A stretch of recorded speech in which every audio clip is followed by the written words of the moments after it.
تذكر يوما كنت تعانق دمعة الفكر تناجي الله في صبر وترجو رحمة.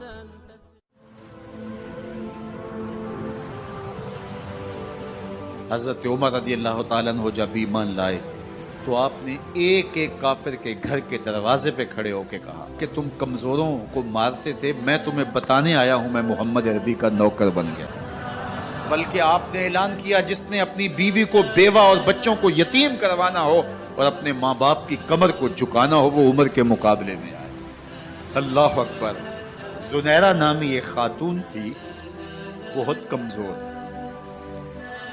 راوی کہتا ہے کہ اس کی ہڈیوں میں گودا نہیں تھا، عشق رسول تھا، اور اس کا ظالم آقا اس کو مارتا ہے، اور جب مار مار کے تھک جاتا ہے ادھر سے عمر آ رہے ہیں. یہ اسلام لانے کی پہلے کی کہانی ہے. ادھر سے عمر آ رہے ہیں تو اس نے کہا عمر تم جوان آدمی ہو تو یہ چھوڑتی نہیں ہے اپنے نبی کا نام، ذرا تم آؤ.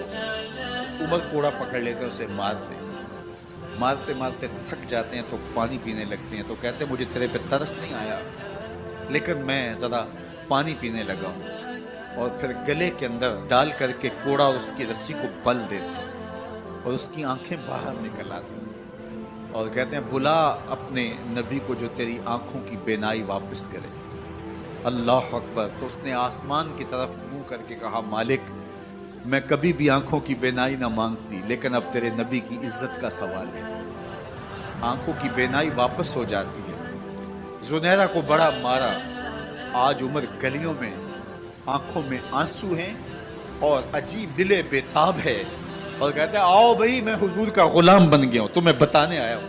زنیرہ نے موڑ کاٹا تو آگے عمر یہ آواز دے رہے تھے.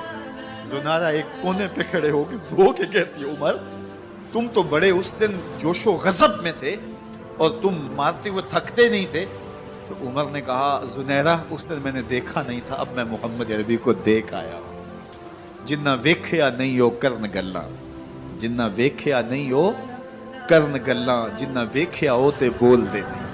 جڑے محرم راز حقیقت دے اور راز حقیقت کھول دے.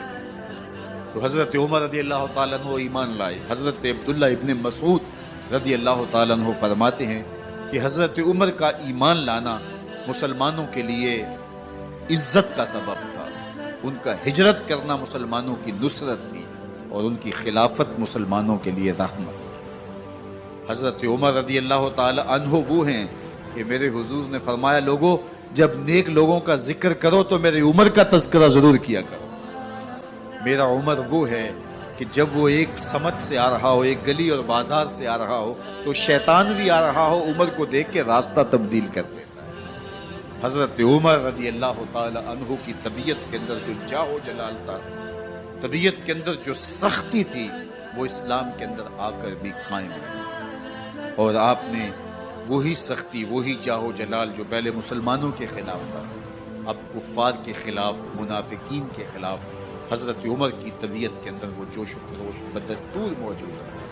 لیکن جس دن آپ خلیفہ بنے تو اس دن آپ نے ممبر پہ چڑھ کے جو خطبہ دیا اس میں کہا لوگوں میں سخت اس لیے تھا کہ رسول اللہ نرم تھے، پھر میں سخت اس لیے تھا کہ حضرت ابو بکر صدیق نرم تھے، اب میں تخت خلافت پہ بیٹھا ہوں، اب میری سختی جو ہے وہ نرمی میں تبدیل ہو. صرف فاسقوں، فاجروں اور باغیوں کے لیے میں سخت ہوں، باقی تمہارے لیے نرم. سب سے کم جو تنخواہ بیت المال سے اگر کسی وجود نے لی ہے تو وہ حضرت عمر رضی اللہ تعالیٰ عنہ صرف 2 جوڑے لیتے تھے سال میں. اور راوی کہتا ہے کہ میں نے دیکھا ہے کہ اس میں بھی 17 پیوند لگے ہوتے تھے. حضرت عمر رضی اللہ تعالیٰ عنہ کا طرز زندگی، آپ کا انداز معاشرت اور آپ کا انداز خلافت، ہر لمحہ آپ کی زندگی کا اٹھا کے دیکھیے کتنی مرتبہ قرآن حضرت عمر کی رائے کے مطابق نازل. اللہ تعالیٰ جل شانہ نے ان کو صاحب الہام بنایا تھا. ہر امت میں کوئی صاحب الہام ہوتا ہے، حضور کی امت کا صاحب الہام حضرت عمر رضی اللہ تعالیٰ، اور آقا کریم نے انہیں اپنا وزیر قرار دیا. فرمایا میرے 2 وزیر آسمانوں میں ہیں، 2 وزیر زمینوں میں ہیں. آسمانوں کے وزیر جبرائیل اور میکائیل ہیں اور زمین کے وزیر ابو بکر اور عمر ہیں. رضی اللہ تعالی عنہما.